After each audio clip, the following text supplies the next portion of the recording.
Bismillahirrahmanirrahim. Assalamualaikum warahmatullahi wabarakatuh. Alhamdulillah. Alhamdulillahilladzi hadana lihadza wa ma kunna linahtadiya laula an hadana Allah. Asyhadu an la ilaha illallah wahdahu la syarikalah wa asyhadu anna Muhammadan abduhu wa rasuluhu la nabiyya ba'da. Allahumma shalli wa sallim ala Muhammad wa ala alihi wa sahbihi ajmain. Amma ba'd. Dengan rasa jadi pijakan bagi kita sebagai seorang muslim bahwa segala perkara di dalam kehidupan ini tentu berjalan dalam ketetapan dan pengaturan Allah Subhanahu wa taala. Tanpa kecuali wabah dan musibah yang saat sekarang ini terjadi dalam kehidupan kita adalah bagian dari kekuasaan Allah Subhanahu wa taala, bagian dari ketetapan di Allah Subhanahu wa taala. Dan ini tentu saja semua berjalan karena kehendak Allah. Kita bisa baca dalam surat At-Taghabun di ayat ke-11. Ma asaba min musibatin illa biidznillah.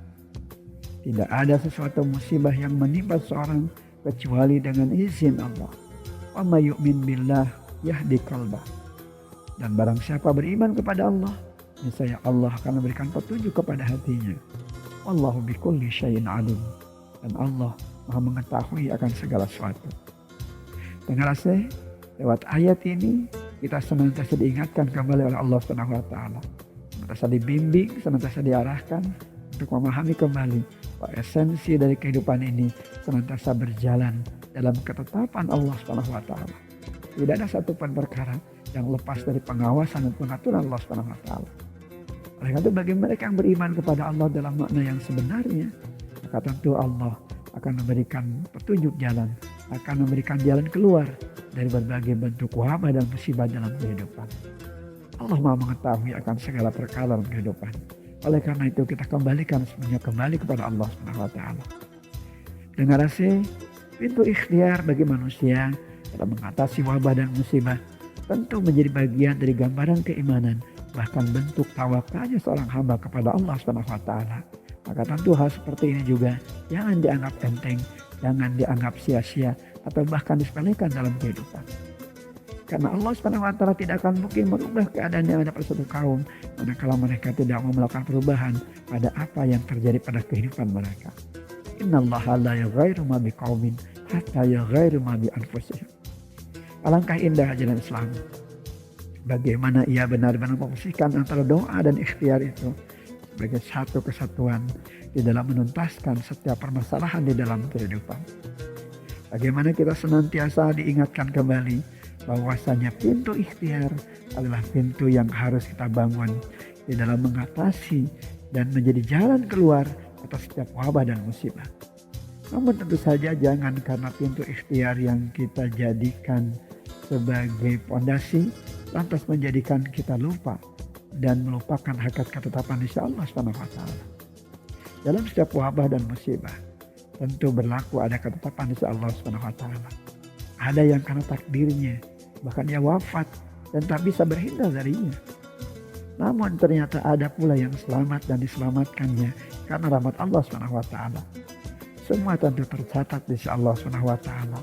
Bahwa ujian terberat di dalam kehidupan ini sejatinya bukan pada wabah dan musibah, namun lebih kepada upaya bagaimana kita tetap menjaga keimanan di dalam diri kita. Sebab manakala keimanan itu kokoh, maka luluslah kita dalam menghadapi wabah dan musibah ini. Namun manakala keimanan kita lemah, manakala kita mudah putus asa, manakala kita mudah menyerah pada keadaan, bahkan menyalahkan Allah, maka tentu gugurlah keimanan seseorang karenanya. Dengan rasa, maka selayaknya peristiwa dari wabah dan musibah COVID-19 ini menjadikan kita makin mendekatkan diri kepada Allah, akan terbuka menerima aturan Allah sebagai jalan hidup yang sempurna dan menjadi bahan muhasabah akan segala kekeliruan, akan segala kesalahan, bahkan segala dosa-dosa yang kita lakukan. Dari kemaksiatan yang sering kita lakukan dalam kesalahan kita. Ketergantungan kita pada makhluk yang demikian dominan, yang menjadikan kita sering tak yakin akan kekuasaan Allah, zat pengatur hidup dan kehidupan kita. Ketergantungan kita pada makhluk yang demikian dominan, yang menjadikan kita selalu menganggap bahwa tanpa bantuan manusia, kita akan kehilangan peluang dan kesempatan meraih apa yang menjadi harapan dan cita-cita. Kecenderungan itu yang seringkali membuat kita terjajah oleh kepentingan-kepentingan yang bersifat material atau kebenaran. Ada jalan hidup yang semestinya kita benahi, bahkan tentu saja kita luruskan kembali agar tak salah langkah dan arah, agar kita tidak terjerumus pada kehinaan dan kebinasaan. Ada potensi akal dan fikir dari nalar yang bisa kita jalankan sebagai bagian dari karunia Allah SWT. Namun ternyata potensi tersebut tidaklah berarti menjadikan kita merusak nilai-nilai tauhid yang semestinya kita pegang teguh bahkan sampai kematian kita. Jangan pernah kita mati, melainkan tatkala kematian kita justru berada di dalam ketundukan dan kepatuhan kepada aturan Allah SWT. Wala tamutunna illa wa antum muslimun. Dan janganlah kau mati melainkan kau mati dalam keadaan berserah diri kepada Allah. Dengar sih, inilah makna tauhid. La ilaha illallah. Makna ini sejatinya harus menjadi program hidup yang sempurna, manhajun kamilul hayat, yang membawa kita pada kualitas hidup yang berbeda antara mereka yang beriman dengan mereka-mereka yang ingkar, antara mereka-mereka yang diselimuti hatinya dengan ketakwaan dengan mereka-mereka yang jauh dari nilai-nilai takwa. Kalau kualitas diri kita masih saja sama dengan mereka yang menjadi pemuja dunia dan mereka yang panik akan persoalan kematian, maka hakikatnya kita sesungguhnya belum dikatakan menjadi seorang muslim dalam makna yang sesungguhnya. Yang rasa mudah-mudahan wabah dan musibah ini makin mendekatkan diri kita kepada Allah SWT.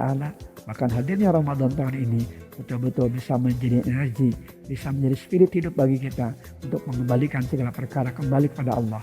Di samping itu saja berikhtiar yang maksimal untuk bisa menjadikan wabah dan musibah ini sebagai tolak ukur bagi kita, menyadari akan segala kelemahan dan kekurangan kita. Pintu ikhtiar senantiasa Allah berikan kepada kita di balik potensi akal dan fikir yang telah Allah anugerahkan kepada kita. Namun tentu saja ini semua harus kembali kepada garis ketaatan, ketundukan dan kepatuhan, kembali kepada Allah SWT. Demikian apa yang saya sampaikan, mudah-mudahan bermanfaat.